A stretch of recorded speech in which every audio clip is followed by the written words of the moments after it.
magandang araw po sa inyong lahat for our first reading of the day today. Tingnan naman po natin ano po ang makikita natin para sa ating first reading of the day today. Ayan.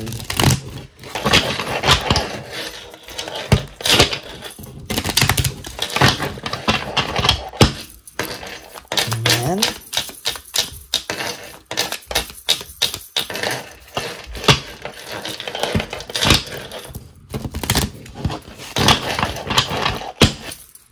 Pili po tayo ng 10.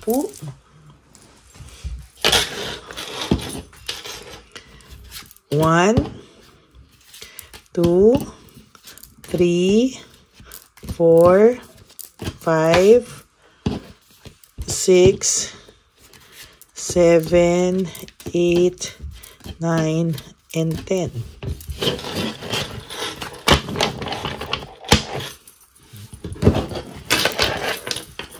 Balasahin po natin ulit.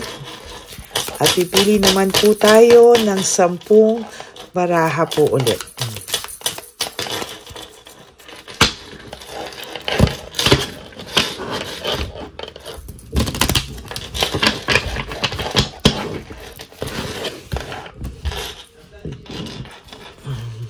One, 2, 3, 4, 5, 6, 7, 8, 9, and 10.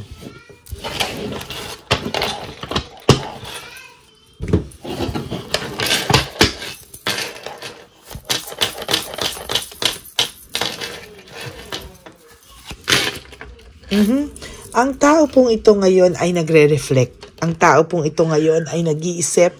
At ang tao pong ito ngayon ay gusto niya pong magkaroon ng understanding sa mga bagay-bagay. No? Siya po mismo nagtataka sa sarili niya kung ano ang nangyari sa kanya.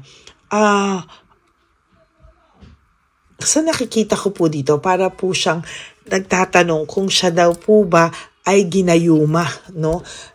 Gusto niya pong malaman kung siya ay ginayuma, kung siya daw po ba ay parang tinitingnan niya po maigi, no? Kung siya daw po ba ay may gumalaw po ba sa energy niya, no?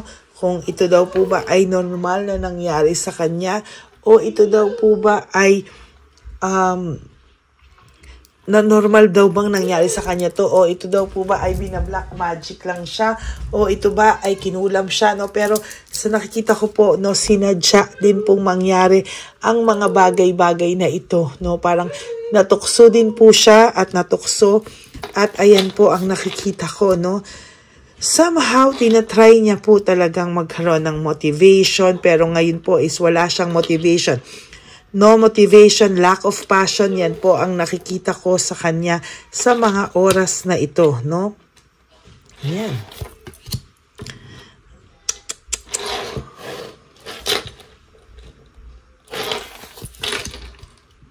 No. Sa nakikita ko po ay confused po siya ngayon, ano? Sa totoo lang po, sa nakikita ko, meron po akong nararamdaman dito na akala niya po very hawak niya na yung mundo, okay na siya, pag nawala ka magiging maayos siya, pero it turned out na naging lalo po siyang naguluhan, no? Lalo po siyang nagkaroon ng matinding pain, at nakaramdam po siya ng sakit po sa dibdib, no? Yung loob niya po ay pakiramdam niya po ay para po siyang hindi po makahinga, no? Para po siyang naloko, pakiramdam niya po na manipula rin po siya, no? Para pong ang pakiramdam po ng taong ito ay may gumagalaw po sa kanya, no? Gusto po niya ng katahimikan, no? Gusto niya ng rest, katahimikan, pero sa ngayon po, napakadami rin po niyang mga unresolved issues na hindi po niya ma-solve. As a matter of fact, itong taong to ay medyo pagod na rin po, no? Pagod na rin po ito, at talagang ina-isolate niya po yung sarili niya. Gusto niya po na maging maayos siya sa mga susunod na panahon, na wala man lang po nakasunod sa kanya. Parang ayaw niya pong ina-isolate niya po maigi yung sarili niya, no? Hindi niya po ito talaga, parang ayaw niya po talagang makaramdam ng maraming tao sa paligid niya. Gusto niya pong i-isolate yung sarili niya. And talagang sa nakikita ko yung mas magulo pa, no? Naguguluhan siya. Hindi niya po alam kung ano raw po ang gagawin niya sa mga susunod na panahon. There's confusion, brutality, chaos, no? Sa nakikita ko po ay natukso lang din po kasi ito, no? May last po akong nakikita. Talagang naiisip niya po lahat yan sa ngayon. Naiisip niya rin po lahat ng kabutihan mo sa kanya. There was a time very generous ka sa taong to. Sa totoo lang po, naiisip niya po ngayon lahat ng iyong magagandang bagay na ginawa sa kanya, oh. Hindi ka po naging madamot sa kanya. As a matter of fact, naging mapagbigay ka po sa kanya at hindi mo po siya talaga pinabayaan. Hindi mo po siya pinabayaan. Sa nakikita ko rin po, naiisip niya po yung yung dalawa, no? Yung inyong connection sa isa't isa, no?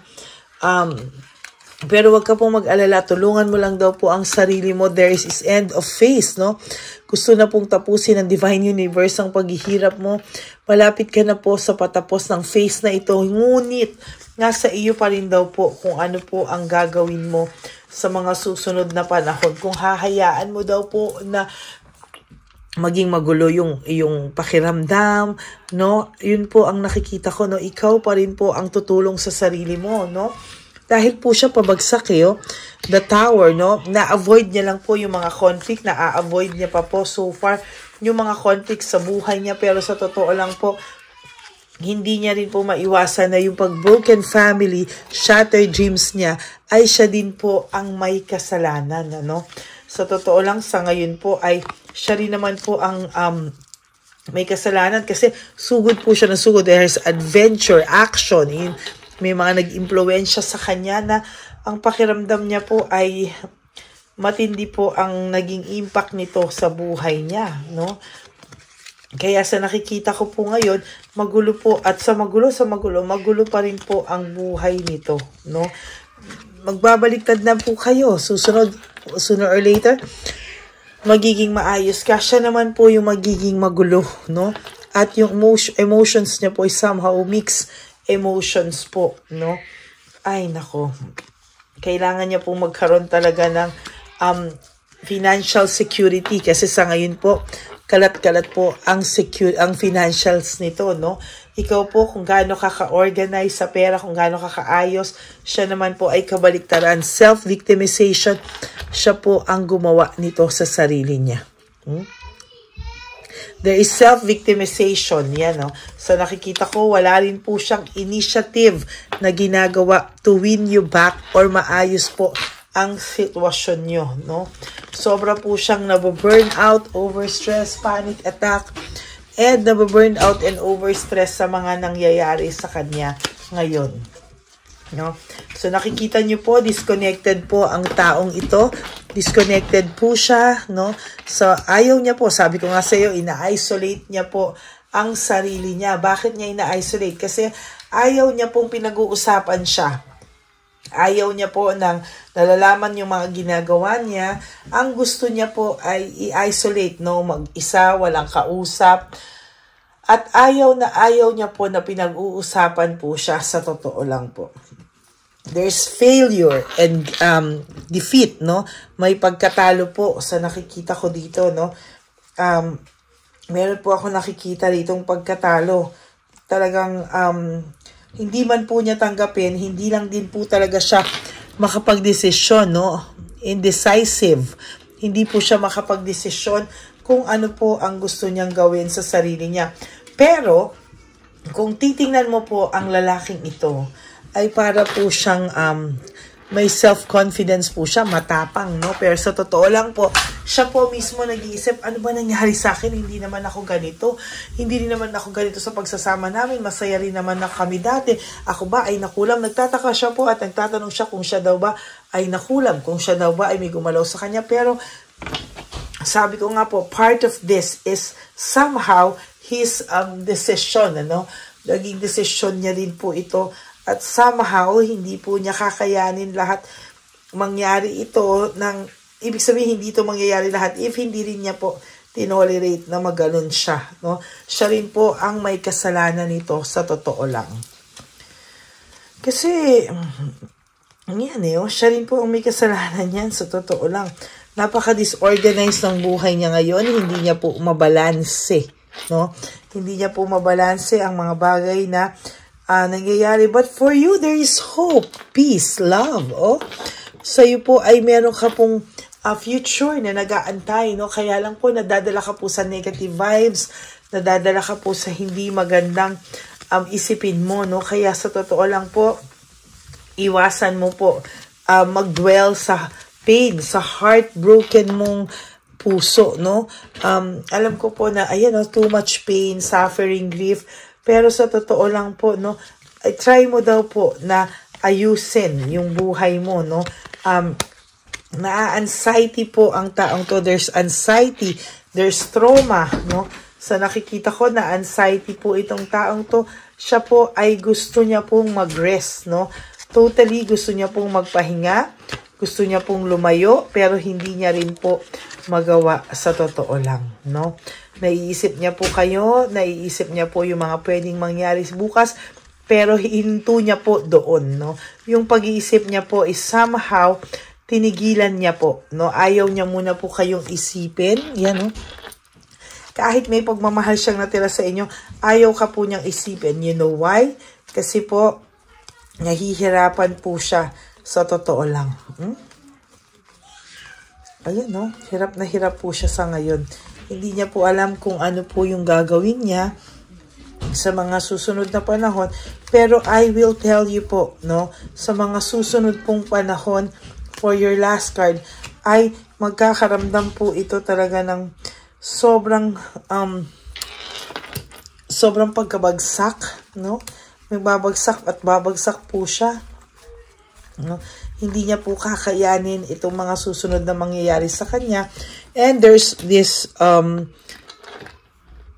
there is this self-pity, and ayan, may self-pity po siyang mararamdaman. Kaya nga sabi sa inyo, pag biktima pa siya, parang ang pakiramdam niya, siya pa po, no? Siya pa po talaga ang siya pa po ang parang siya pa po yung kawawa, no, sa mga susunod na panahon.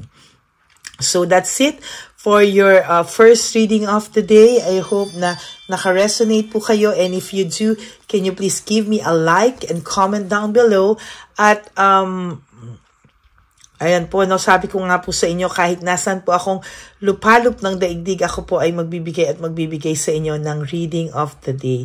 Maraming salamat po sa inyong lahat. And for those of you who would like to have a private reading with me, you can message me po at Ladyly Elena. That's L-A-D-Y-L-Y Elena. Nasa dulo po yan ng ating video. Diyan nyo lang po ako makokontak. That's my only official and legit FB account. Ayan. And ang sabi ko nga po sa inyo, sa aking mga ever loyal and solid Lady Elena friends, family, and subscribers, I love you all from the bottom of my heart. Yan, no? At sa lahat po na nagbibigay ng super thanks, I will definitely save that all, kahit magkano pa yun, 10 piso, 20 pesos, para po sa ating One Love a Day Christmas edition for our dear lolos and lolas sa kalye, no? Maraming salamat po sa inyong lahat. And of course, thank you po for not skipping ads. Tulong nyo na po yan sa ating channel.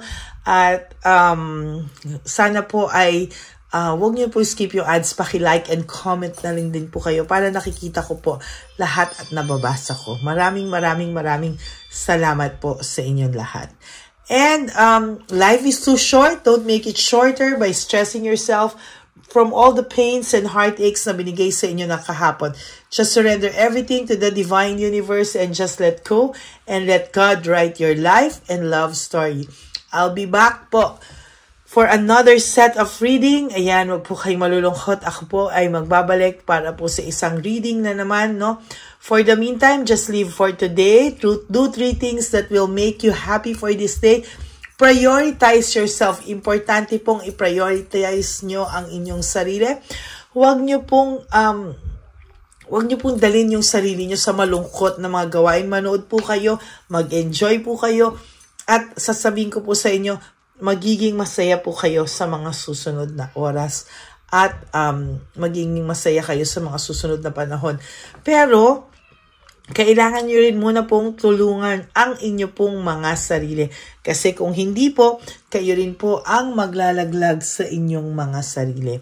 Kaya sinasabi ko po, no, maging masaya po kayo at maging maayos po ang inyong araw. Huwag po kayong malulungkot at talagang i-pray nyo po ang mga susunod na araw sa buhay nyo, no?